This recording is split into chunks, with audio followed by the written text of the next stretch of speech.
And why this domain of the technology, this law was very, small. In 1980, as technologies developed, advanced, then domain of the technologies also resultant domain of the business was enlarged, expanding. While this technology and interrelationship between technology and law is very little and absent. But in the 2000, 21st centuries, technology, law, and business was greatly expanded, and three circles are intersect, overlapped. And now here is the really business class and law. This is really very important, like intellect and crystalline structures, what we should know for as a CEO, general big pictures. But global leadership is not only for capability. There are one more very important element, like the characters. Next, please. This was characters, honesty, and integrity. And global capability should be based on honesty and integrity. Without this one, no values. And so this one was, we started in last year at Handong, UNESCO. They recognized this program as the teaching in the developing country, Mongolia, Uzbekistan, these two countries, they want to know. They don't know a specific area. They have to know general picture, what's going on in the futures for technology trend. Also, they like to know the global business, market economy. Also, they like to know the international law, like international business and M&A and bankings or intellectual properties and something like that. That's why UNESCO was recognized Handong, UNESCO, Handong became UNESCO uni-twin networks for training developing countries' leaders by sending our faculty over there. Also, they come to Handong campus to learn this one. So this is called a Global Leadership MBA. So actually, this is not specific area specialties, and this gives the general idea, generalist, what's going in the future. So this program is, Handong is the first we started. Why we can do Handong? Handong has law schools. That's why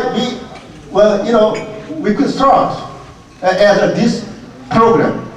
And these are my final presentations, and this is much better. And my paper is in the CD, and I'm sorry it didn't communicate well, but you could read my paper on the CD. Thank you very much. Thank you very much, President Kim. Please take our apology. We've just completed the presentation. Is a very interesting presentation. Let me tell you my story just a little bit. I still have analog TV set in my home. I'm performed by Dr. Byung-Kwan Lee.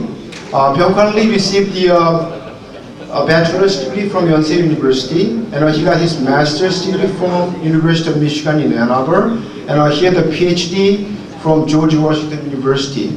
Now he's senior executive vice president of LG Electronics, and he's leading a LG Electronics North American Research Lab in San Diego, developing mobile handset units for North American carriers and conducting their next generation wireless communication systems.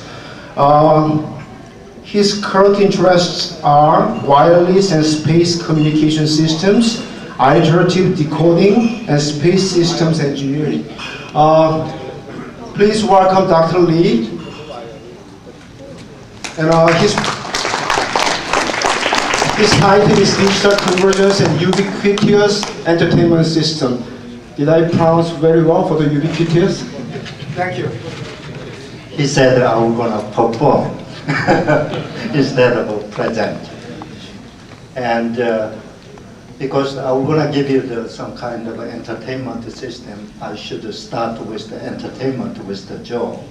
I already shared this Joe when I gave the talk at the IT plenary speech. And quite a long time ago, around 10 years ago, Egyptologists, they are digging the pyramids. And they are digging and digging to find out some kind of a historical event about communication. And they found out copper wires connecting between the pyramid to pyramid. And after they found that, they claimed they have a ADSL communication to sending the ghost image between the mirror to mirror and the pyramid to pyramid. And Hiram is the Greek people.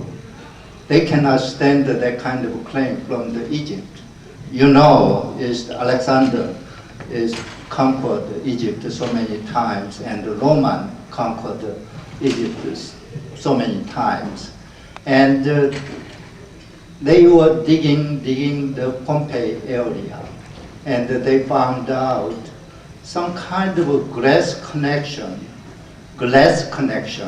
between the house to house.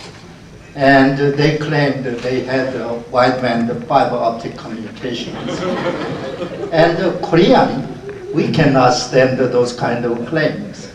We were digging the Shilla tombs, and also we sent some archaeologists to North Korea to find any kind of historical trace about the communication. And we could not find anything. And we asked, China joined, and also Japan joined, digging their countries, and we could not find anything. And one guy claimed, oh, of course, we had a wireless communication. You know why we are very good in the wireless communication area. But unfortunately, I have to use it. If you look at any kind of company history, it's almost 99% of the company disappeared after 30 years. And we are one of the 2% of the company survived throughout all these years. And we have a 76 overseas subsidiary and 13 foreign R&D. And communication is the wideband communication. Next. And this is one of the press feedback. Do you know who she is? She's the very famous Daejanggeum. She has a name too. Janggeumi. Yeah. We used her to launching our device and we call the ubiquitous entertainment system because any kind of entertainment system you are envisioned has to be represented by the digital 0 or 1. That's it. It's the CD player, CD disc, and the DVD disc. Whatever you think, any kind of entertainment device should be a 0 or 1. That means everything is just a pile of bits. That's it allowed the ubiquitous entertainment system. I will give you some of the next, and this is the commercial time. We'll try to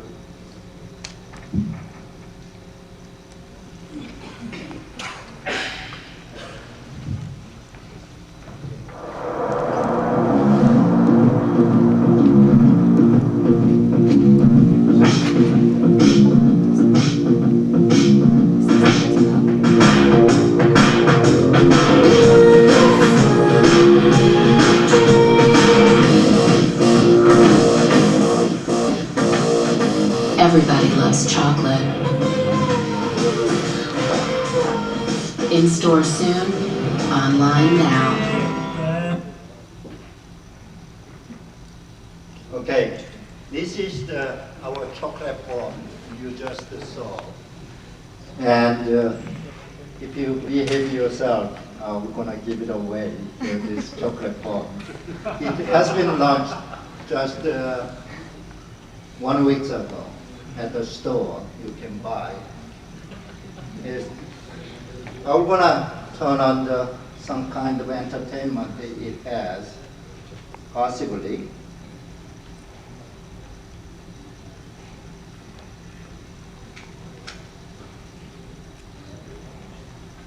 Bear with me.